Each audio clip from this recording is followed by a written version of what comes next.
Halo semuanya, selamat datang di Hening Story, channel di mana setiap kisah diceritakan dengan tenang, perlahan, namun mampu mengetuk hati siapapun yang mendengarnya. Di sini kita belajar bahwa tidak semua luka harus disembunyikan dan tidak semua air mata harus ditahan sendirian.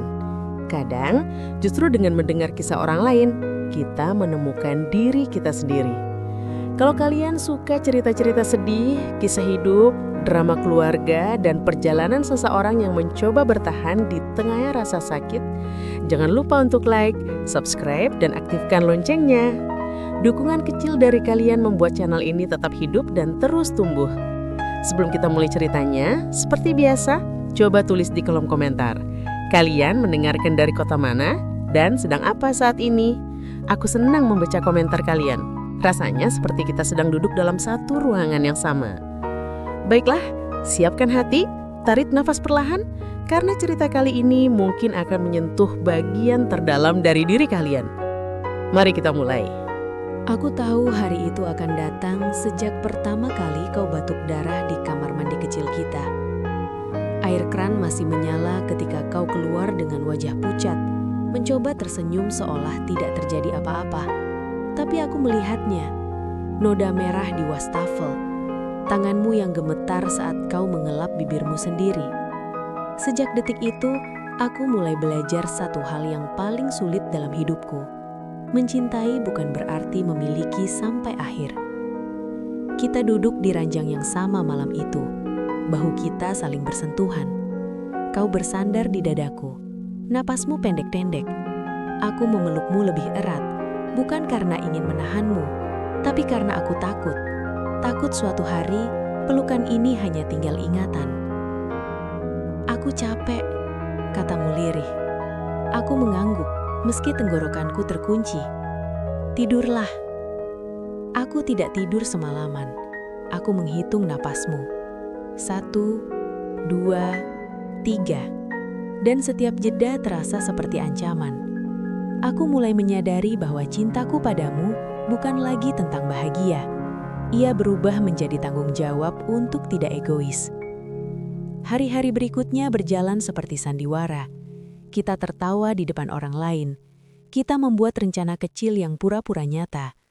Tapi setiap malam, saat kau terlelap, aku menatap wajahmu dan menghafalnya.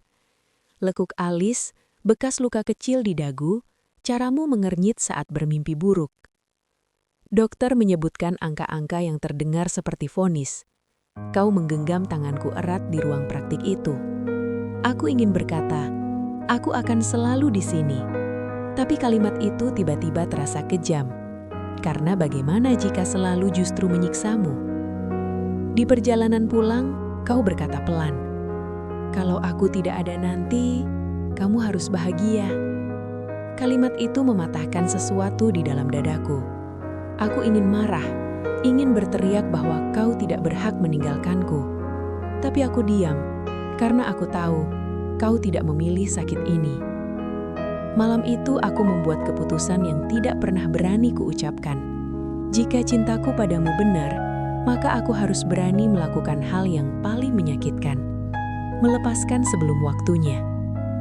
Aku mulai menjauh pelan-pelan. Bukan dengan dingin, bukan dengan kebencian, tapi dengan jarak yang dibuat seolah wajar. Aku pura-pura sibuk, aku mengurangi sentuhan, aku berhenti membicarakan masa depan. Kau menyadarinya. Kamu berubah, katamu suatu malam, menatapku dengan mata yang basah. Aku menelan air liur. Aku cuma capek. Itu kebohongan pertama yang kuucapkan demi cinta. Padahal yang sebenarnya capek adalah hatiku, lelah menahan keinginan untuk tetap tinggal, sementara logikaku berteriak bahwa kepergianku akan membuatmu lebih kuat menghadapi akhir.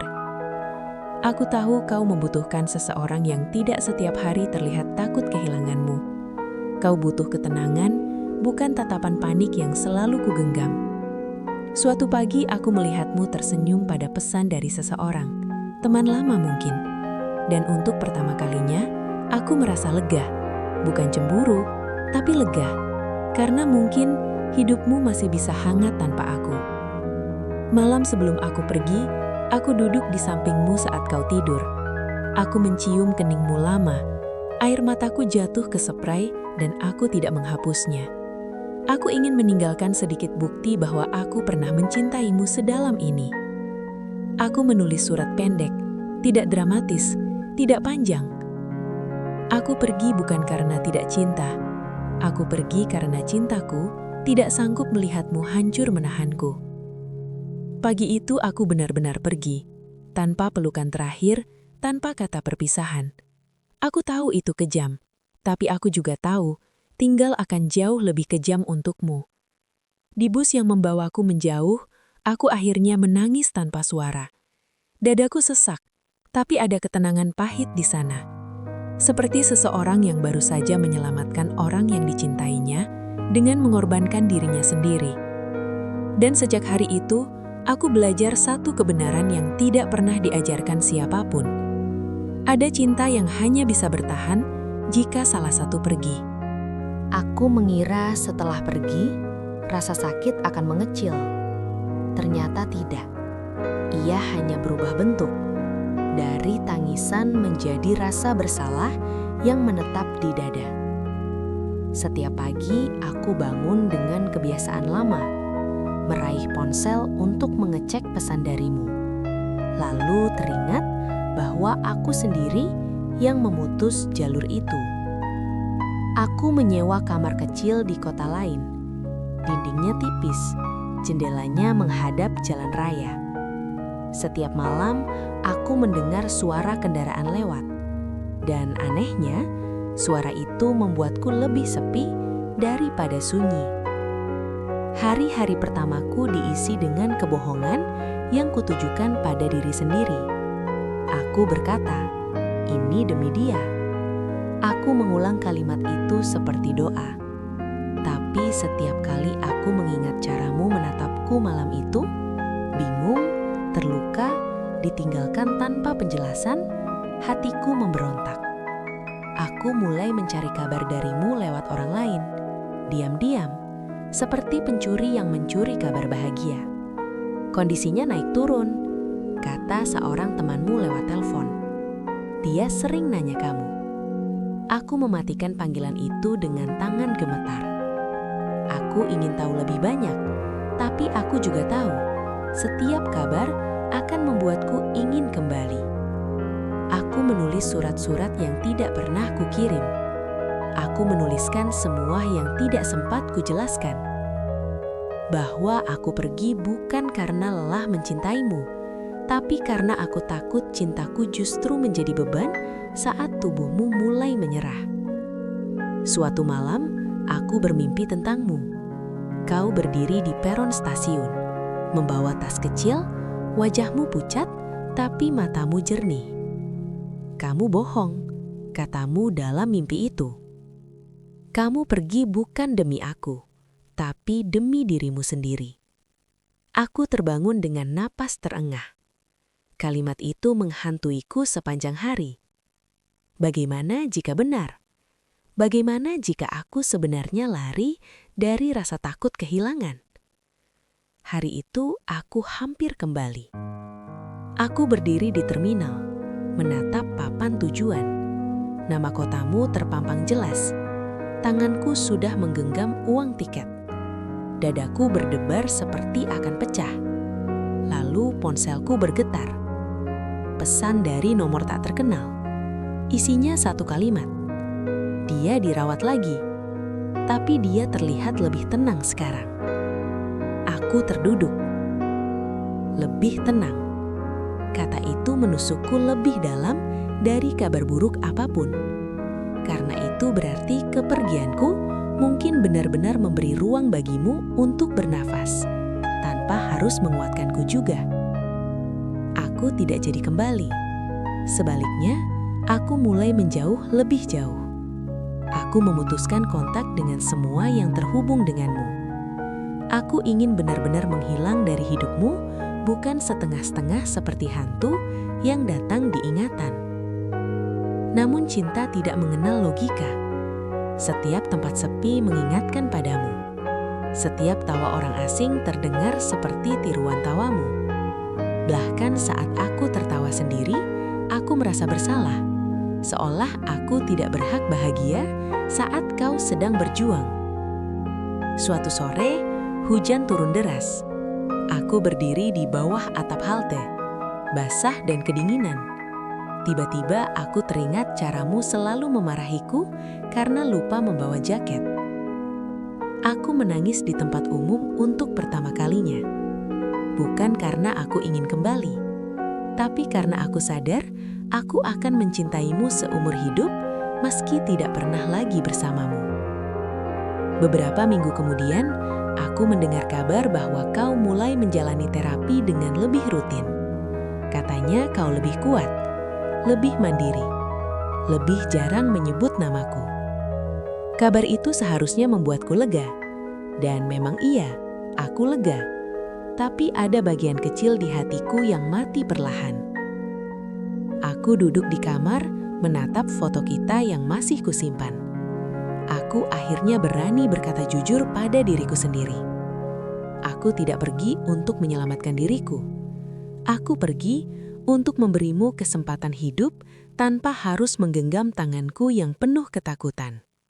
Dan jika suatu hari kau membenciku karena kepergianku, aku akan menerimanya. Karena cinta yang sesungguhnya tidak selalu butuh dimengerti. Kadang, ia hanya butuh dilakukan dalam diam. Waktu berjalan, tapi rasanya tidak pernah benar-benar bergerak maju. Aku pindah kerja. Aku mengganti rutinitas. Aku memaksa diriku tersenyum di tempat baru. Dengan orang-orang yang tidak tahu apapun tentangmu. Mereka hanya melihatku sebagai seseorang yang baik-baik saja. Padahal setiap malam, aku masih berbicara dengan namamu. Dalam kepala, dalam doa yang tidak pernah selesai. Aku berhenti mencari kabar tentangmu. Bukan karena sudah sembuh, tapi karena aku takut. Takut mendengar bahwa kau semakin lemah. Atau lebih menakutkan lagi, bahwa kau sudah benar-benar kuat tanpa aku. Suatu sore, aku bertemu ibumu. Aku tidak merencanakannya. Kami berpapasan di depan apotek kecil dekat rumah lamaku. Wajahnya terlihat lebih tua, matanya sembab. Saat ia melihatku, langkahnya terhenti. "Kamu," katanya pelan.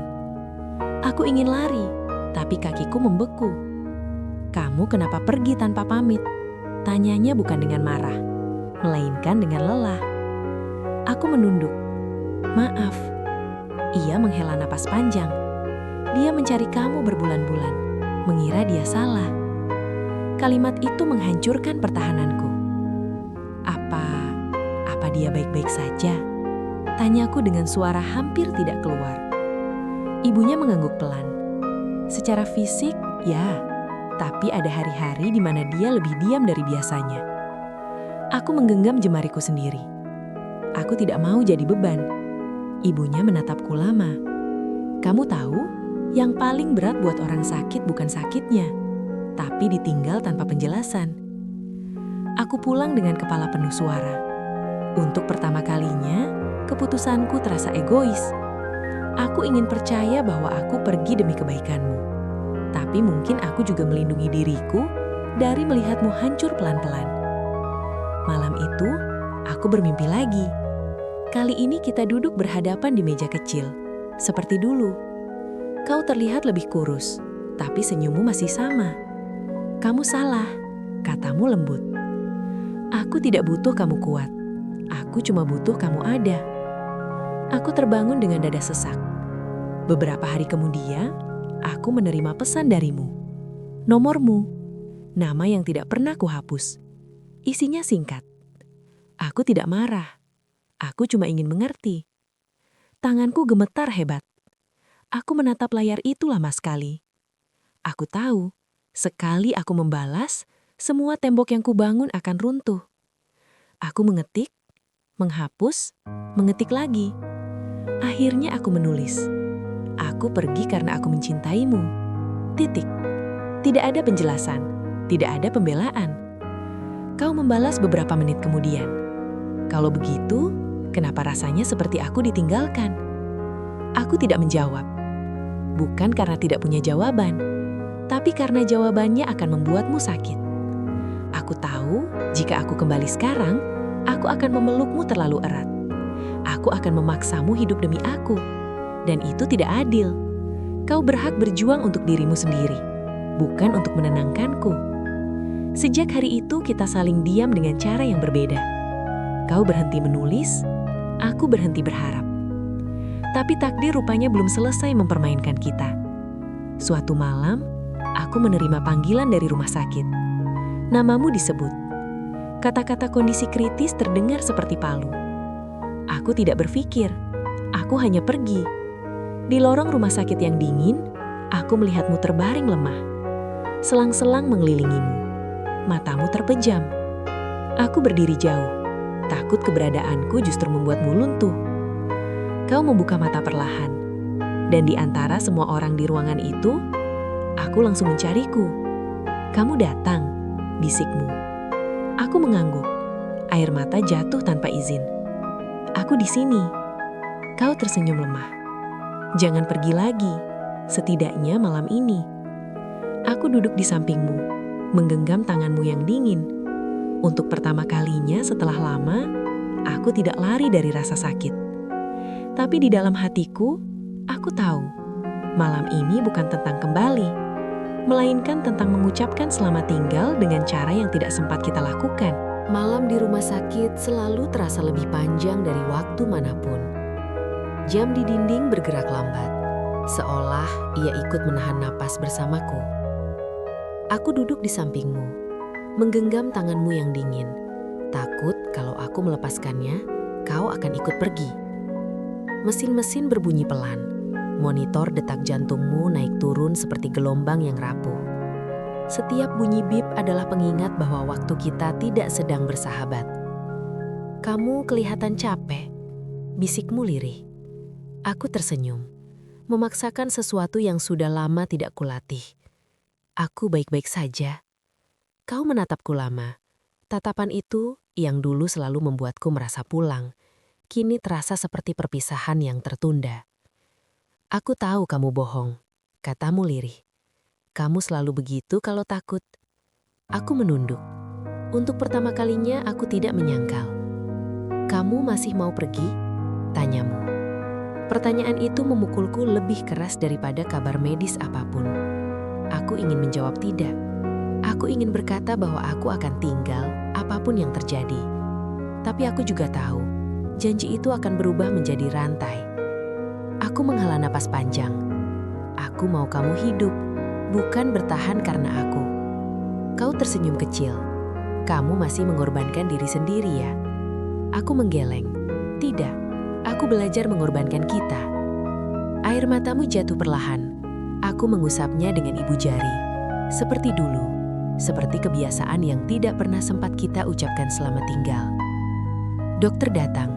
Wajahnya serius. Kata-kata seperti prosedur, resiko tinggi, dan persetujuan keluarga melayang di udara. Aku mendengarnya, tapi pikiranku tertinggal di genggaman tanganmu. Dokter menatapku. Kami butuh keputusan cepat. Kondisinya bisa memburuk kapan saja.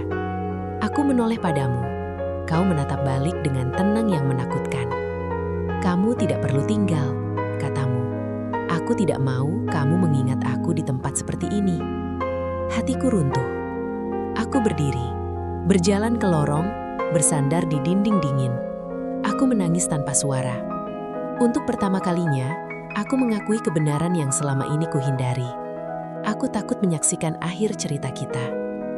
Ibuku pernah berkata, cinta bukan tentang siapa yang paling lama tinggal, tapi siapa yang berani pergi di saat tinggal justru melukai. Aku kembali ke kamarmu. Aku duduk lagi di sampingmu. Aku akan pergi setelah malam ini. Kau mengangguk, tidak terkejut. Seolah kau sudah tahu jawabannya sejak lama. Tapi aku mau kamu dengar satu hal, kataku. Aku tidak pernah berhenti mencintaimu. Aku cuma berhenti memaksamu hidup untuk aku. Kau menggenggam tanganku lebih erat dari yang kuduga. Kalau aku tidak bangun besok, aku menelan ludah. Kamu akan tetap hidup di setiap keputusan yang aku buat setelah ini. Kau tersenyum. Senyum yang membuat dadaku sesak. Itu sudah cukup. Kami terdiam lama. Tidak ada janji, tidak ada rencana. Hanya kehadiran yang penuh luka dan kejujuran. Saat fajar mulai merayap di jendela, aku berdiri. Tanganku gemetar saat melepaskan genggamanmu. "Kamu pergi sekarang?" tanyamu.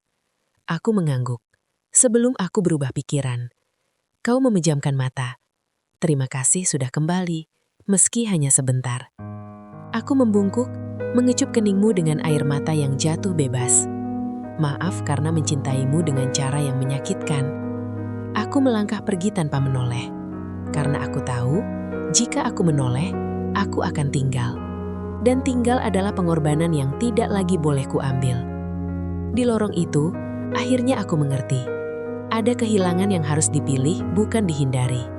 Dan malam itu, aku memilih kehilanganmu, agar kamu punya satu kesempatan terakhir untuk bertahan tanpaku. Aku pergi sebelum matahari benar-benar terbit. Kota masih setengah terjaga, jalanan basah oleh sisa hujan malam. Setiap langkah terasa seperti mengoyak sesuatu di dadaku, tapi aku tetap melangkah, karena berhenti berarti mengkhianati keputusan yang kupilih dengan susah payah. Aku tidak menoleh ke belakang. Aku tahu jika aku menoleh, aku akan melihatmu di balik pintu kamar itu, entah dengan mata terpejam atau terbuka, dan aku tidak siap untuk melihat salah satunya. Beberapa jam setelah aku pergi, ponselku mati, baterainya habis. Atau mungkin aku sengaja membiarkannya begitu, sebuah alasan kecil agar dunia tidak bisa menjangkaumu padaku. Aku naik bus pertama yang keluar kota, duduk di kursi belakang. Kaca jendela memantulkan wajahku yang tampak asing. Aku bertanya pada bayangan itu, apakah ini wajah seseorang yang baru saja menyelamatkan orang yang ia cintai, atau wajah pengecut yang lari dari kehilangan? Aku tidak punya jawabannya. Saat bus melaju, hujan turun lagi. Langit seolah ikut menangis, atau mungkin hanya ingin mengaburkan pandanganku agar aku tidak tergoda kembali. Aku menyewa kamar di kota yang sama sekali baru. Tidak ada kenangan, tidak ada jejakmu. Tapi anehnya justru di tempat itulah namamu terdengar paling keras. Hari-hari berlalu tanpa kabar. Aku tidak berani menyalakan ponsel. Aku hidup seperti seseorang yang sedang menunggu vonis. Menunda mendengar hasil karena takut pada kata akhirnya. Sampai suatu malam, aku tidak kuat lagi. Aku mengisi daya ponsel, menyalakannya. Puluhan notifikasi masuk bersamaan. Namamu tidak ada di sana, tapi ada satu pesan dari nomor rumah sakit. Isinya singkat, dingin, formal. Kami turut berduka. Pasien atas nama... Aku tidak membaca sisanya. Ponsel itu jatuh dari tanganku. Dunia di sekelilingku menyempit. Nafasku terhenti sejenak, seperti seseorang yang baru saja diseret ke dalam air. Aku duduk di lantai, tidak menangis, tidak berteriak. Tubuhku menolak bereaksi, seolah hatiku sudah terlalu lelah untuk hancur lagi. Aku datang terlambat. Atau mungkin aku memang tidak pernah ditakdirkan untuk sampai. Malam itu aku berjalan tanpa tujuan. Kota terasa kosong meski lampu menyala di mana-mana. Aku ingin menjeritkan namamu, tapi aku tahu tidak ada yang akan menjawab. Beberapa hari kemudian, aku memberanikan diri kembali ke kota kita, ke rumah sakit yang sama, ke lorong yang dulu kutinggalkan. Kamarmu kosong, tempat tidur sudah diganti, tidak ada mesin, tidak ada bau antiseptik yang menempel pada kenangan kita. Seolah keberadaanmu di sana hanya imajinasiku sendiri. Ibunya bertemu denganku di lorong, matanya sembab, tapi wajahnya tenang dengan cara yang menakutkan. "Kamu datang," katanya pelan. Aku mengangguk, tidak sanggup bicara. Dia bertanya tentang kamu sebelum tidur. Dia bilang, "Jangan salahkan kamu." Aku terduduk. Dia bilang, "Suara ibumu bergetar. Kalau dia tinggal, mungkin aku justru menyerah." Kalimat itu menghantamku telak. Aku menangis untuk pertama kali sejak malam itu. Tangisku pecah, tidak rapi, tidak dewasa. Aku menangis seperti seseorang yang baru saja menyadari bahwa pengorbananku benar, dan itu justru yang paling menyakitkan. Aku mengunjungi makamnya sendiri. Tidak ada bunga, tidak ada siapa-siapa, hanya aku dan tanah yang baru. Aku menepati janjiku, aku tidak kembali. Angin bertiup pelan, seperti jawaban yang tidak pernah kuminta. Aku pulang dengan satu kenyataan pahit. Dunia tidak menghukumku karena pergi. Dunia menghukumku dengan membuat kepergianku benar. Dan sejak hari itu, aku hidup membawa pengorbanan yang tidak bisa kubagi ke siapapun.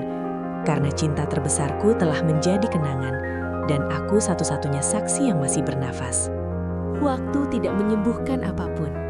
Ia hanya mengajariku cara hidup dengan rasa sakit tanpa berteriak. Hari-hariku berjalan seperti orang lain. Bangun, bekerja, pulang.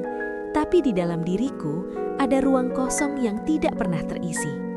Setiap kebahagiaan kecil terasa ilegal, seperti sesuatu yang tidak pantas kumiliki setelah kau pergi. Aku berhenti mendengarkan lagu-lagu lama. Semua lagu cinta terdengar seperti ejekan. Bahkan, lagu sedih pun terasa terlalu ringan dibandingkan kenyataan bahwa aku masih bernafas, sementara kau tidak. Orang-orang berkata aku kuat. Mereka tidak tahu bahwa aku hanya terlalu lelah untuk runtuh lagi. Malam adalah musuh terbesarku. Saat dunia diam, ingatan menjadi paling berisik. Aku sering terbangun dengan dadamu yang naik turun dalam mimpi, lalu sadar bahwa itu hanya bayangan, dan kenyataan jauh lebih sunyi. Aku mulai menghitung waktu dengan cara yang aneh. Berapa lama sejak terakhir kali aku tersenyum tanpa bersalah? Jawabannya selalu tidak pernah. Suatu hari, aku menemukan jaketmu di lemari lama yang belum sempat kubuang. Bau sabunmu masih ada, lututku melemas. Aku duduk di lantai memeluk kain itu seperti orang tenggelam yang menemukan pelampung terakhir. Aku hidup, bisikku pada jaket itu, dan kamu tidak. Kalimat itu berulang-ulang menghantam kepalaku. Aku mulai bertanya pada diriku sendiri, bagaimana jika aku tinggal malam itu? Bagaimana jika aku kembali lebih cepat? Bagaimana jika cintaku tidak pengecut? Pertanyaan-pertanyaan itu tidak mencari jawaban, mereka hanya ingin menyiksaku. Aku mencoba berbuat baik pada orang lain, membantu, mendengarkan, menjadi bahu untuk orang yang hampir menyerah. Tapi setiap kali aku melihat seseorang kehilangan orang yang mereka cintai, aku tahu, aku tidak sedang menolong mereka, aku sedang menghukum diriku sendiri. Aku datang ke makam setiap bulan, duduk diam, tidak berdoa, tidak meminta maaf, karena aku tahu tidak ada kata yang cukup pantas. Aku menepati janjiku, kataku suatu hari, aku hidup. Angin berdesir, tidak ada jawaban, tapi keheningan itu terasa seperti vonis. Aku mulai menyadari satu hal yang paling kejam. Pengorbananku menyelamatkanmu dari rasa bersalah dan memindahkannya seluruhnya kepadaku. Kau pergi dengan tenang, aku tinggal dengan ribuan pertanyaan. Suatu sore, aku bertemu seseorang yang hampir jatuh cinta padaku. Ia tertawa dengan tulus, menatapku dengan harapan. Aku bisa saja membalasnya. Aku punya kesempatan untuk memulai lagi. Tapi setiap kali ia menggenggam tanganku, yang kurasakan bukan hangat, melainkan takut. Takut bahwa mencintai lagi berarti mengkhianatimu. Takut bahwa bahagia berarti melupakan. Aku melepaskannya sebelum ia terlalu dekat. Aku rusak, kataku jujur. Ia berkata, semua orang rusak, tapi tidak semua orang membawa kuburan di dadanya. Malam itu aku duduk sendiri menatap langit. Aku akhirnya mengakui kebenaran yang selama ini kuhindari. Aku tidak ingin sembuh, karena sembuh berarti melanjutkan hidup tanpamu. Dan itu terasa seperti kematian kedua, kali ini kematian cintaku padamu. Aku hidup dengan satu sumpah sunyi. Selama aku bernafas, aku akan mengingatmu sepenuh hati. Tidak sebagai luka yang harus disembuhkan, tapi sebagai cinta yang tidak selesai. Karena mungkin inilah bentuk pengorbananku terakhir. Hidup lama dengan rindu yang tidak pernah mendapat jawaban. Aku menemukannya secara tidak sengaja. Sebuah flash disk kecil berwarna hitam terselip di antara buku-buku lama di lemari yang belum pernah kubuka sejak kepergianmu. Aku hampir membuangnya, mengira itu hanya barang kantor yang tertinggal. Tapi di salah satu sisinya tertulis namaku, tulisan tanganmu. Sedikit miring, sedikit tergesa. Sangat kamu. Tanganku bergetar saat mencolokkannya ke laptop. Ada satu folder, namanya "Kalau Aku Pergi Duluan". Aku menutup laptop itu lagi. Napasku memburu. Aku tidak siap. Aku tahu, begitu aku membuka folder itu, tidak ada jalan kembali. Ada luka yang akan dibuka ulang, tapi juga mungkin ada jawaban yang selama ini kuhindari. Malam itu aku menyalakan lampu kecil, duduk sendirian, dan membuka folder itu. Satu video. Wajahmu muncul di layar. Lebih pucat dari terakhir kali kulihat. Tapi matamu tenang. Kau tersenyum kecil, seperti sedang menyapaku di pagi biasa. "Hai," katamu. "Kalau kamu nonton ini, berarti aku sudah tidak ada." Dadaku runtuh. "Aku mau kamu tahu satu hal," lanjutmu pelan. "Kepergianmu waktu itu bukan kesalahan." Aku menutup mulutku, menahan isak. Aku menyelamatkanmu dari rasa bersalah, dari perasaan bahwa aku hidup karena ditopang orang yang juga perlahan hancur. Air mataku jatuh tanpa bisa dihentikan. "Aku tidak mau kamu menghabiskan hidupmu untuk menebus sesuatu yang bukan salahmu," katamu. "Aku ingin kamu hidup, benar-benar hidup." Kau berhenti sejenak, menarik napas berat. "Kalau suatu hari kamu bahagia, jangan merasa bersalah. Itu bukan pengkhianatan." Aku mengguncang kepala, seolah kau bisa melihatku. "Aku tidak bisa," bisikku. Video itu berakhir dengan kalimat yang menghancurkan pertahananku sepenuhnya. Cinta kita tidak gagal. Ia hanya selesai lebih cepat. Aku menutup laptop itu dan menangis seperti malam pertama kau pergi. Tapi tangis kali ini berbeda. Ada sesuatu yang dilepaskan. Bukan rasa kehilangan, melainkan beban. Hari-hari setelah itu terasa aneh. Rasa bersalah masih ada, tapi tidak lagi menusuk setiap tarikan napas. Aku mulai mengerti, pengorbananku bukan tentang pergi, tapi tentang tidak memaksa diriku mati bersamamu. Aku kembali ke makam, duduk lebih lama dari biasanya. Aku dengar pesanmu, dan aku benci karena kamu benar. Angin berhembus lembut. Untuk pertama kalinya aku tidak merasa dihakimi. Aku mulai melakukan hal-hal kecil, tertawa tanpa langsung meminta maaf pada diriku sendiri. Makan di tempat favorit kita tanpa menangis di tengah suapan. Menyebut namamu tanpa suara bergetar. Aku tahu aku tidak akan pernah melupakanmu. Dan kini aku mengerti, aku tidak perlu itu. Suatu sore, aku berdiri di depan cermin dan berkata dengan suara keras, "Aku mencintainya, dan aku masih hidup." Kalimat itu terasa berat, tapi juga membebaskan. Aku tidak tahu apakah ini yang kamu inginkan, tapi aku tahu inilah satu-satunya cara agar pengorbanan kita tidak sia-sia. Malam itu, aku menatap langit dan tersenyum kecil. Untuk pertama kalinya sejak lama, aku tidak merasa bersalah karena masih bernapas. Aku tidak bangun suatu pagi lalu tiba-tiba sembuh. Hidup tidak bekerja seperti itu. Yang berubah hanyalah caraku memikul kenanganmu. Ia tidak lagi menjadi beban yang menyeretku ke dasar, tapi menjadi bagian dari langkahku. Selalu ada, selalu terasa, tapi tidak lagi menghentikanku bernapas. Aku kembali ke tempat-tempat yang dulu kuhindari. Bangku taman tempat kita pernah duduk diam, hanya saling menggenggam tangan.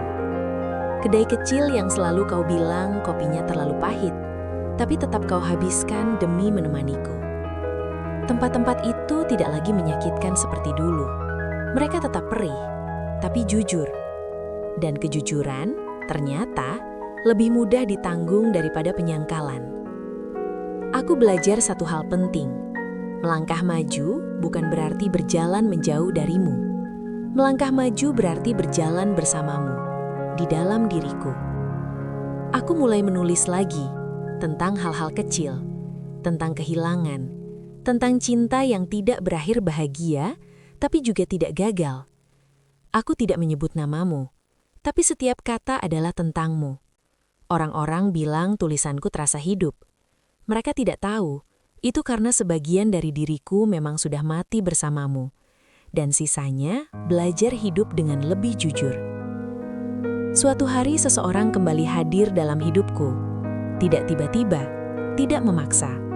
Ia hanya duduk di seberang meja dan mendengarkan ceritaku tanpa mencoba memperbaikinya. Aku tidak bisa menjanjikan cinta yang utuh, kataku padanya.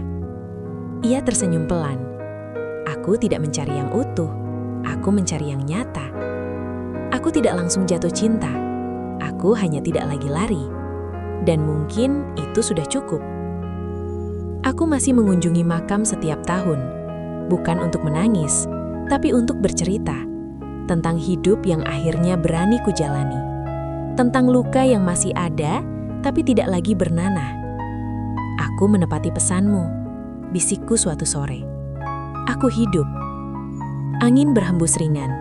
Aku tersenyum kecil, bukan karena bahagia sepenuhnya, tapi karena damai.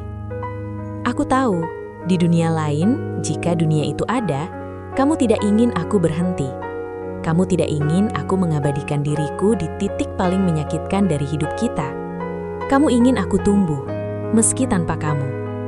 Dan kini aku mengerti, pengorbanan terbesar kita bukanlah kepergianmu, melainkan keberanianku untuk tetap hidup setelahnya. Jika suatu hari aku tertawa lepas, itu bukan karena aku lupa. Jika suatu hari aku mencintai lagi, itu bukan karena kamu tergantikan. Kamu tidak pernah tergantikan. Kamu berubah menjadi bagian dari caraku mencintai dunia. Aku menutup mata, menarik napas panjang. Cerita kita memang berakhir, tapi cintaku padamu, ia hanya berubah bentuk. Dan untuk pertama kalinya, perubahan itu tidak terasa seperti kehilangan.